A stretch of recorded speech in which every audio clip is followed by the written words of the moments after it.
Video ni sangat simple. Cara macam mana masukkan bateri ke dalam Face ID2. Okay, Face ID2 ini ada bateri. So sangat simple, pusing ke belakang. So dia ada satu openingan kak. So you hanya slot in ni bateri, tekan dia sudah masuk. So tutup balik. Video yang cukup simple. Switch on kan dia, ada button kat sini, tekan buka saja, dia sudah ada. So tunggu dia, tapi belum full charge. You kena full charge kan dia.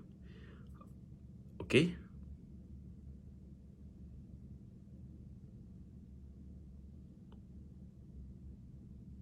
Tunggu kejap. Dia tengah starting. Mungkin tak cukup elektrik.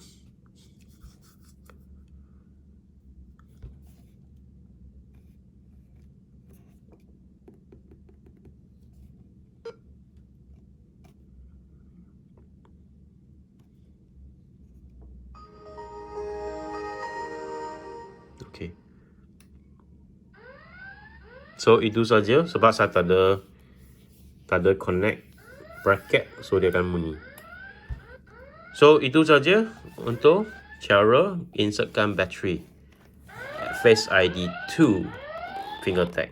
So you boleh off sini, tekan lama-lama.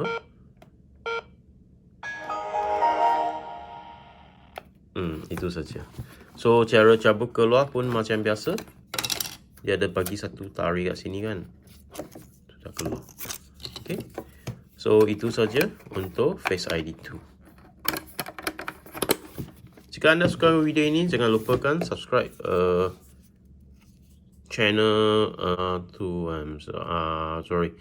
yang ini channel. Yang ini channel Equest Marketing. Dan terima kasih menonton.